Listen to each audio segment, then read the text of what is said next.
and let us all do we can to build a better future. The ship is starting to fall apart. Biden's Department of Justice has a 5-hour tape out that would end his re-election campaign. Now, this is one way in which you could really see, for the first time, that this administration can't really stand anymore, which goes into my idea that the DNC convention will be a very interesting convention. How can you run with this man who has so many scandals and other issues surrounding him? Biden is not the big dog. He's the old dog that needs to be put down. If that offends people, I'm so sorry. He had his time, and he must go. That's life in general. I want to pull up this video from Jesse Waters from Fox News, where we talk about how Biden's base is breaking off into factions and how he's losing political power. So nothing that AOC or Bernie Sanders or any celebrity or anybody in corporate media who says, oh, yeah, the Democrats, we have a healthy party. No, you don't. You have a sick party. You have a fractured party. And at the head of it is old man Biden, whose time has since passed. So let's pull up this video and check it out. Folks, if you want to laugh, enjoy it. In the 16th century, Italian diplomat Nicolo Machiavelli crafted a blueprint for achieving political power. The Prince illustrated one of the guiding principles in the art of politics, that a prince will be despised if he's considered changeable, foolish, or weak. Machiavelli says a prince should always show courage, seriousness, and most of all, strength, because without it, Machiavelli believed that it would divide your base into factions, and your weaker factions would be preyed upon by your political enemy and turned against you. And whether they want to admit it or not, every American politician has read Machiavelli, and they go to great lengths to hide weakness, fearing it. If they show weakness, voters will show them the door. FDR, America's longest-serving president, was wheelchair-bound for long stretches. The American public clueless to his handicap. FDR devised a way to walk using leg braces and the arms of his most trusted advisors. Woodrow Wilson had a stroke that partially paralyzed him, but his wife, Edith, served as shadow president until the end of his term. No, they're not wrong there. Those are things that happen, and there are other presidents that had other issues as well. But not only just with the presidents of the United States. I mean, we've seen world leaders from past and present go through many trials and tribulations and do everything they can to hide their weaknesses. Sometimes a weakness can be seen as a strength too. But The Prince is a book I recommend to everyone. It is a book worthwhile to read, and I own a copy of it. It can inspire you to be a better person and to be a better leader. Although JFK went out of his way to display his youthful athleticism, behind the scenes he struggled with excruciating back pain, so debilitating he was forced to wear a back brace and undergo invasive spinal surgeries. But you'd never know. Not only did Reagan survive an assassination attempt, the bullet reaching within a half an inch of his heart, there were concerns late in his second term about Alzheimer's. But the Reagans handled it gracefully. You're not getting too old to run again, are you, sir? How would you like a piece of cake, Sam? No. Oh my goodness. Gotta love how Miss Reagan just did it. Like, just like, hey, how'd you like a piece of cake? And just shut the hell up. Yes, I'm not a fan of Reagan right there, but I remember this clip because, sometimes when you're doing this research, when we're looking at stuff, you look at the video in the full entirety. And I was extremely passive aggressive. And I loved it. I was like, woo, you're being salty there, Miss Reagan. Biden's been in Washington for 40 years. He knows when there's blood in the water. He knows that any weakness will be seized upon by the press and his political enemies, and even members of his own party. Biden's the oldest president in American history. He suffered 2 brain aneurysms. And let's be honest, he was a serial plagiarist who was really never known for his intellect. Biden's brain was an issue back in 2020. Please clarify specifically, have you taken a cognitive test? No, I haven't taken the test. The fact that Trump took the test and he was made fun of it for it, I have to commend him for it because he was commenting how ridiculous that it was, but he passed the test. You know, there it is. Trump passed the test, but Biden doesn't do it. Why the hell would I take a test? Come on, man. Come on, man. Come on, man. I don't need to take no test. Listen to the record player, man. A cognitive No, test. I haven't taken a test. Why the hell would I take a test? Come on, man. Come on, man. Come on, man. You got to take that test. Come on, man. That's like saying you, before you got in this program, you take a test where you're taking cocaine or not. What do you think, huh? All right, Mr. President, I don't know what you're talking about, that booger sugar. What do you know about that booger sugar, Biden? Huh? And why'd you bring up booger sugar specifically? It has no relation to any person in your family in particular that might have that addiction, do you? Are you a junkie? What do you He asked the black reporter if he's a junkie. Only Biden can get away with that. See, if Trump said that, oh man, the wolves would be after him. I mean, I don't even understand the point he was trying to make. Perhaps the point, it's an insulting question to ask. But this isn't about bad manners. The president's own administration confirmed he's a doddering old man with diminished faculties who struggles to speak and couldn't remember when he was vice president. Now, the White House denies this, but it was captured on tape. So why wouldn't the White House order the tape released to prove to the country that the president is still with it? Are you eager for this material to be made public? Do you support their release? Well, look, and I just want to be really clear. It's not just us. There was also a bipartisan voices and illegal experts who have said it was wrong, flatly wrong, right? It was gratuitous. It was inappropriate. So you won't say, given that you think the report is flatly wrong and gratuitous, you can't say if you want the material to be made public? If the American people No, what I see can this? say, they're discussing it. They're looking at it. The administration has a 5-hour tape of Biden not remembering when his son died and when he became Barack's VP, and where he exhibits significant limitations. I want to pull this up here. Just want to pull this up here for all you people. We talked about this on yesterday's show. Defiant White House says Biden won't take cognitive tests despite damning her report and worried voters. The White House says President Biden will not take a cognitive test. We broke this on yesterday's show, even after a damning report from his own Department of Justice highlighting his poor memory and voters expressing major concerns about his mental acuity. The president proves every day in how he operates and how he thinks by dealing with world leaders, by making difficult decisions on behalf of the American people, whether it's domestic or national security. That was from the White House press secretary. This is how Dr. O'Connor sees it, and it is how I'm going to leave it, she said, and adding that she has known the now 81-year-old Biden since 2009, and he's still sharp.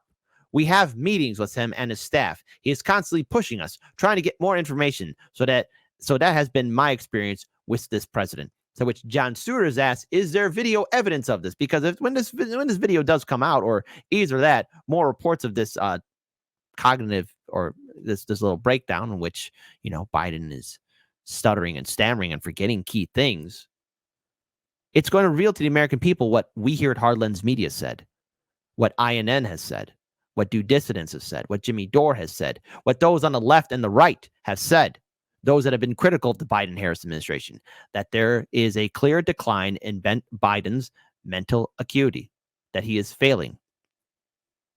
At 81 years old, he's had his time. At 81 years old, he is clearly exhibiting a failure of being aware of the situation at hand. And that press conference where he's aggressively yelling at the press for asking basic questions about, is he mentally fit? Is he having a hard time remembering things? That's a clear sign that there's something wrong with Biden.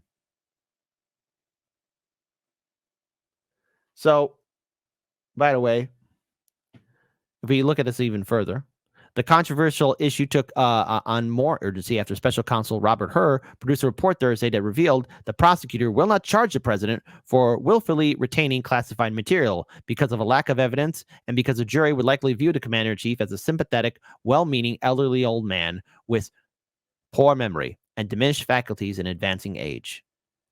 And I have to say, I think the prosecutor made the right decision. It's either they go all in and it's a waste of time, Or you say, hey, look, we're not going to charge the president. We're just going to move on. These limitations were so significant, Biden wasn't charged because a jury would take pity on him. That was the excuse. These tapes are blackmail tapes. If they're released, Biden's reelection campaign's finished. So they're being leveraged over the president and can be used against him at any time. Not only is he compromised by the Chinese, he's now subject to blackmail by his own administration.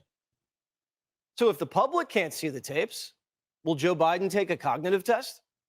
Does the White House think that the idea of the president taking a cognition test, a cognitive test, as a part of this physical is a legitimate idea, particularly just on the heels of the special counsel report, more polling? I'm just going to say what Dr. O'Connor, it's kind of what he said to me about a year ago when the report came out last year, obviously on his physical, which is the president proves every day how he operates, how he thinks, right? But by dealing with world leaders, by making really difficult decisions on behalf of the American people, whether it's domestic, whether it's national security. And so he shows it every day on how he thinks, how he operates. I mean, Biden makes bad decisions. 86% of the country believes that the oldest president ever isn't mentally fit enough to serve another term, and he's refusing to take a cognitive test. And the White House doctor is refusing to administer one. And the First Lady refuses to acknowledge anything's wrong. And plus, let's face it, too, Biden's hypocrisy is showing as well.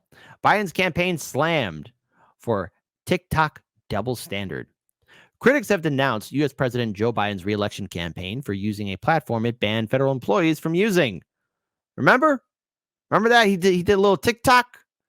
How did Grandpa hack onto TikTok? U.S. President Joe Biden's re-election campaign has been skewered for flaunting its new TikTok account during the Super Bowl on Sunday, with many pointing out that the administration had only just prohibited federal employees from using the app last year. Titled Biden Harris HQ, with the @BidenHQ TikTok launched with a fluffy this or that clip in which the president was quizzed on which football team he preferred to win Sunday's game and which candidate he preferred to win this year's election. The campaign directed its followers on X, the new platform, which is owned by Chinese social media behemoths ByteDance. With a post on Sunday, the president's political opponents immediately pounced. Of course, Biden's campaign bragging about using Chinese spy app, even though Biden signed a law banning it on all federal devices, said Republican Senator Josh Hawley. The president was so desperate to pander to young voters, he's willing to give away his campaign's data to communist China, said Republican Representative Michael Waltz.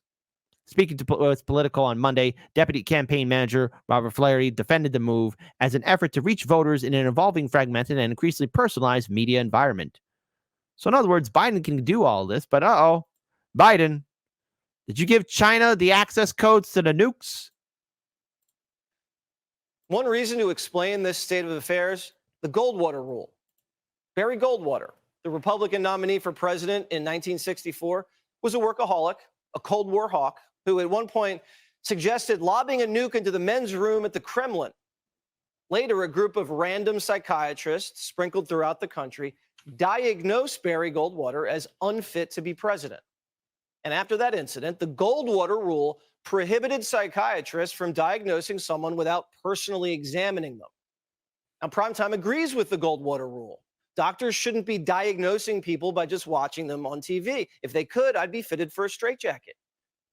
Now, the media knows the Goldwater Rule. The New York Times writes, memory loss requires careful diagnosis, scientists say.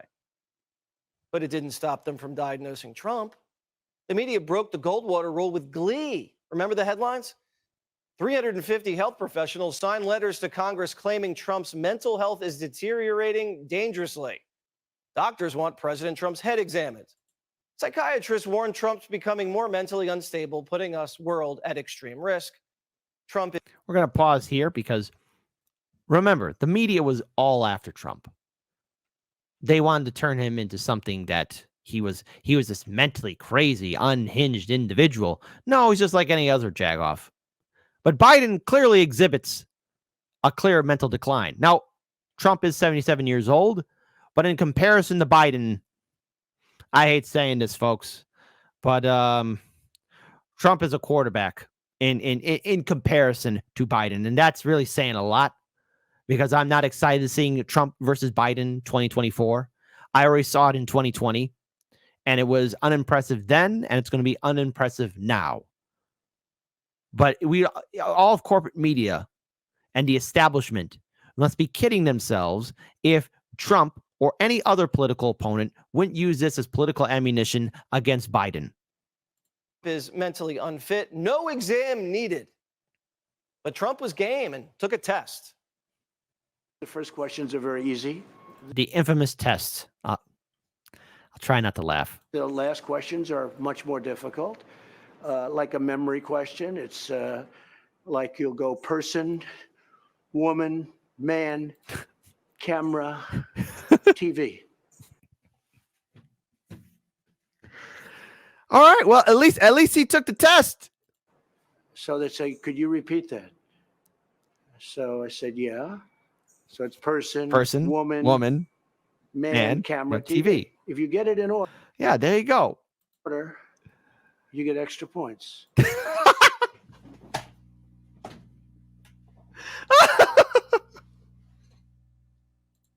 They said nobody gets it in order. It's actually not that easy, but for me it was easy. So for everything, Trump is easy. Trump aced it. What's Biden afraid of? The Biden campaign could easily put out a cognitive test result by releasing special counsel interview tapes, taking tests, doing Super Bowl interviews, making them available for more press conferences. Instead, they're relying on propaganda from allies to tell you not to believe what you see and hear with your own eyes and ears. If somebody asks me in the middle of a deposition, what year did your mom die? I go, I don't know, 2017, 2018, 2019. I don't know. He's fine. Wait a minute. Whoa. Hold on. Morning blow. You lose someone that's significantly close to you, like your mom or your father or your grandmother or your grandpa or your wife or your kid. You will remember the day. The day is etched into your brain. Sometimes people want to forget it, but people do remember it. Morning blow. All this right-wing propaganda that he's mentally... Oh, right-wing propaganda. No, it's all out there, Chucky boy. Maybe put your glasses on properly. You'll see it. What he has declined is wrong. Age is an objective fact. As I say, it's all relative. He's younger than I am, so what do I have to say about his age? Oh, God. That's pretty depressing, too. Biden's younger than Nancy. He's like, oh, he's such a young boy.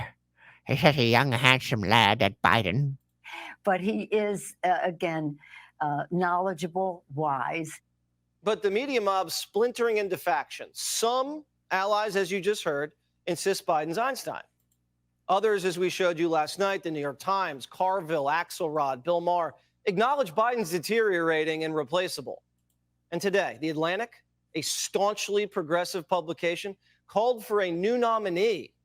Quote, Trump is a sociopathic menace who must be defeated in... Oh, God. Again, with the whole idea of Trump being this end-all, be-all threat. No, he's not. He's not. But so many people want to live in their own reality where this man, Trump, is like this great tyrant that is going to destroy freedom and that everyone's going to die and we're all going to be boiled alive and it's the end of the world. Calm the hell down. Biden is deteriorating before us. The DNC convention is going to be taking place here in Chicago. We here at Hardlands Media are going to be covering it. I'm inclined to believe that the Democratic Party is truly going to dismiss Biden. There's no hiding it. Everybody's talking about it. And whether you're his most diehard supporter, probably secretly in your most private moments, you're thinking, geez, Biden is really senile. Or either that, he's going to be crossing that infamous Rubicon to where he won't remember who he is at all. If that press conference wasn't eye-opening enough, then look at all these other previous videos in which Biden didn't know where he was at. He looked confused. He forgot people's names. He forgot world leaders that are still alive and confused with people who are dead. I mean, the most difficult part of that press conference is when he had a hard time remembering of his own son's passing away. That's the president of the United States. That's the world leader. No wonder he's being dismissed by people like Netanyahu or anyone else in the global community because they know that he's a tired old man. And he did this to himself. Hell, his family did this to him. The Democrats did this.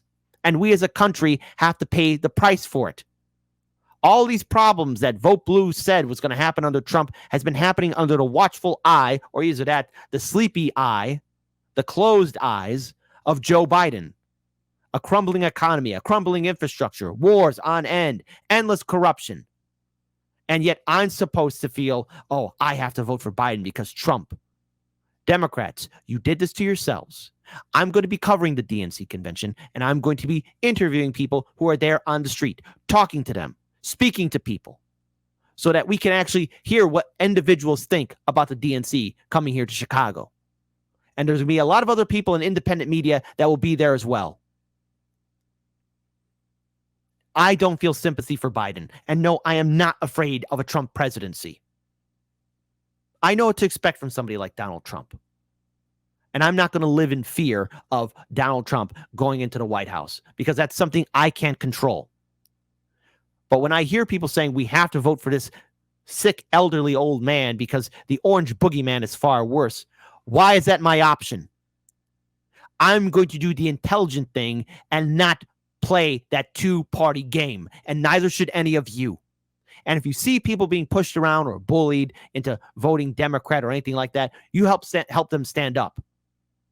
You help push back because a vote is earned.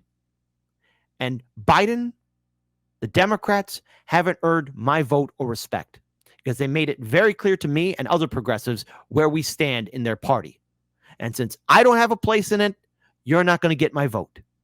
And I am not going to continue on with the abuse of a president who needs to retire.